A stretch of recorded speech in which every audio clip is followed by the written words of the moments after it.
মন্দির, কাপ্তেন এবং নরেন্দ্রের আগমন। নরেন্দ্রনাথ দত্ত এবং বিশ্বনাথ উপাধ্যায় ঠাকুরের কাছে এসে উপস্থিত হয়েছেন। বিশ্বনাথ নেপালের রাজার উকিল, রাজপ্রতিনিধি। ঠাকুর তাকে কাপ্তেন বলতেন। নরেন্দ্রনাথের বয়স তখন 22, তিনি তখন বিএ পড়ছিলেন। মাঝে মাঝে, বিশেষত রোববার, তিনি ঠাকুরের কাছে আসতেন, ঠাকুরকে দর্শন করতেন। তারা প্রণাম করে উপবিষ্ট হলেন। পরমহংসদেব তখন নরেন্দ্রনাথকে বললেন, ও লরেন, লরেন, একটা গান শোনা না লরেন, একটা গান শোনা না। তখন ঠাকুর সেই দিকে তাকালেন। পশ্চিম ধারে তানপুরাটে ঝোলানো ছিল।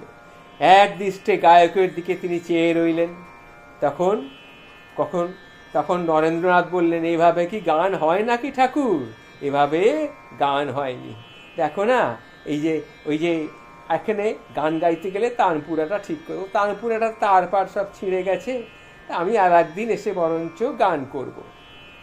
তখন কাপ্তেন বললেন, ঠাকুর পূর্ণ হয়ে বসে আছে, তাই ওই তবলায় কোনো শব্দ নেই।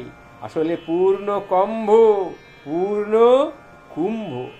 তখন রামকৃষ্ণ ঠাকুর বললেন, রামকৃষ্ণদেব পরমহংসদেব বললেন, কিন্তু নারদের কথা কি জানতো?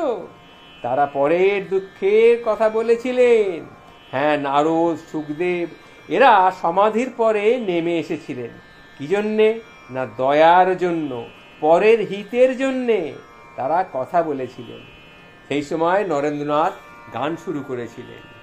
নিরখী নিরখী অনুদিন মোনা, ডুবিব রূপ সাগরে, জ্ঞান অনন্ত রূপে বসিব নাথ মম হৃদে, অবাক হইয়ে অধীর মন স্মরণ লইবে শ্রীপদে, আমি নিশিদিন প্রেমানন্দে মগন হইয়ে হে, আপনারে ভুলে যাব তোমারে পাইয়ে হে।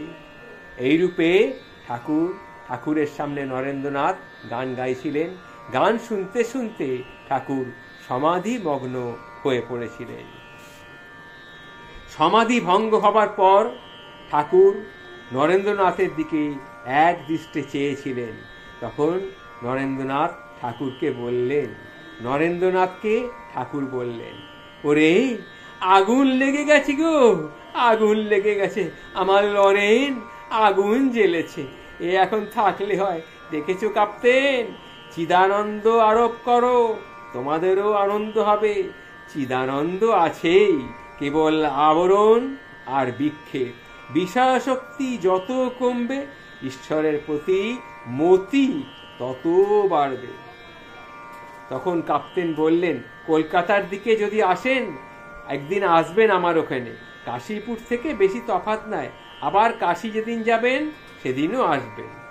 তখন ঠাকুর তাকে বললেন, শ্রীমতী যত কৃষ্ণের দিকে এগোচ্ছেন, ততই কৃষ্ণের দেহগন্ধ পাচ্ছিলেন। ঈশ্বরের নিকটে সেই রকম যতই তুমি যাবে, তোমার ভাব ভক্তি ততই বাড়বে।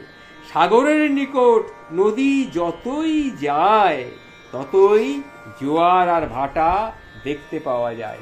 এই হলো গিয়ে আসল কথা গো, এই হলো গিয়ে আসল কথা। জ্ঞানীর ভিতর একটানা গঙ্গা বইতে থাকে, তার পক্ষে সব স্বপ্নবৎ, সে সর্বদা স্বরূপে থাকে। ভক্তের ভিতরে একটানা নয়, জোয়ার হয়, ভাটাও হয়। সে হাসে, কাঁদে, নাচে, গায়। ভক্ত তার সঙ্গে বিলাস করতেও ভালোবাসে। কখনো সাঁতার দেয়, কখনো ডুব সাঁতার দেয়, কখনো ডোবে, আবার কখনো ওঠে। যেমন জলের ভিতরে বরফ টাপুর টুপুর এরকম করে। ঠাকুরের এই কথা শুনে সবাই হেসে উঠল। জ্ঞানী ব্রহ্মকে জানতে চায়, ভক্তের ভগবান, ষড়ৈশ্বর্যপূর্ণ সর্বশক্তিমান ভগবান। কিন্তু বস্তুত ব্রহ্ম আর শক্তি হলো গিয়ে অভেদ। যিনি সচ্চিদানন্দ, তিনি সচ্চিদানন্দময়ী। যেমন মণির জ্যোতি ও মণি, মণির জ্যোতি বললেই মণি বুঝায়, মণি বললেই জ্যোতি বুঝায়। মণি না ভাবলে মণির জ্যোতি ভাবতে পারা যায়নি গো। মনির জ্যোতি না ভাবলে আবার মনিও ভাবতে পারা যায়নি।